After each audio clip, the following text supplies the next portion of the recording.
मनोज जी आपको मैं आऊंगा, ज्योतिरादित्य सिंधिया को सुनते हैं। ज्योतिरादित्य सिंधिया जुड़ रहे हैं। गरीब उत्थान की योजना है, सेवा और सुशासन की जो हमारी सरकार है, जनता का पूर्ण आशीर्वाद भारतीय जनता पार्टी के साथ रहेगा।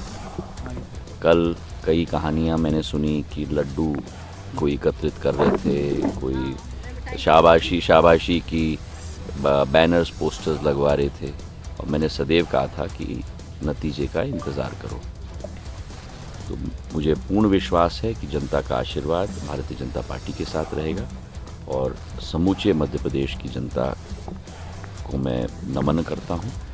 और अभी रुझान आ रहे हैं, अंतिम नतीजे तक हम लोग इंतज़ार करें, पर मुझे पूरा विश्वास है कि भारतीय जनता पार्टी की सरकार बहुमत नहीं लेकिन पूर्ण बहुमत के साथ बनेगी। ओल्ड पेंशन भी नहीं चला सर, लाडली बहना का कमाल कहेंगे कैसे? अब मैंने आपको सदैव कहा मैं ज्योतिष नहीं हूँ, तो मैंने कहा है बहुमत नहीं, संपूर्ण बहुमत के साथ सरकार। क्या कारण मानते हैं जनता का इतना समर्थन मिला है, क्या वजह? मैंने यही कहा कि हमारी डबल इंजन की सरकार, प्रधानमंत्री जी का नेतृत्व, प्रदेश में हमारी जन कल्याणकारी योजनाएं, इन सभी के आधार पर हमारा जनता के साथ एक व्यक्तिगत और हृदय का संबंध, सुशासन की सरकार, यही कारण है। मुझे पूर्ण विश्वास है कि दिग्विजय सिंह 2 दिन से आपको अटैक कर रहे हैं। कल भी उन्होंने कहा कि हमारे पास इंडिया जैसे नहीं है, हमारी कांग्रेस नहीं टूटेगी, हॉस्पिटल नहीं होगी।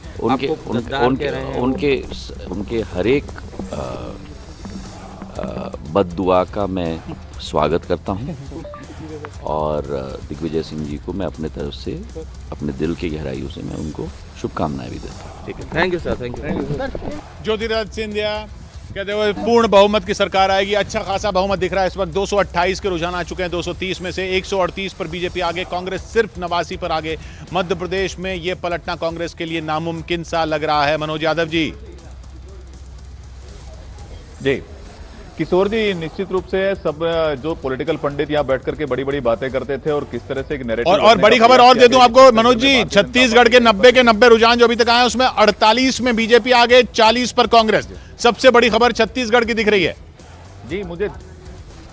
जी किशोर जी, मुझे ध्यान में है, मैं 1.5 महीने तक के वहीं छत्तीसगढ़ में था। वहां पर अप्रत्याशित नतीजे सबके सामने आने वाले। जिस तरह से वहां पर भ्रष्टाचार में भूपेश सरकार आकंठ डूबी हुई थी, किस तरह से पीएससी का घोटाला किया गया, युवाओं को ठगने का काम किया गया, किस तरह से आदिवासियों को भी ठगने का काम किया गया, आदिवासियों ने नग्न प्रदर्शन तक किया वहां पर। और सबसे महत्वपूर्ण बात तो यह है कि यहाँ के बड़े बड़े पॉलिटिकल पंडित का सेमीफाइनल चल रहा है, और सेमीफाइनल के अलावा बोल रहे थे छत्तीसगढ़ में तो भारतीय जनता पार्टी कहीं पर है ही नहीं।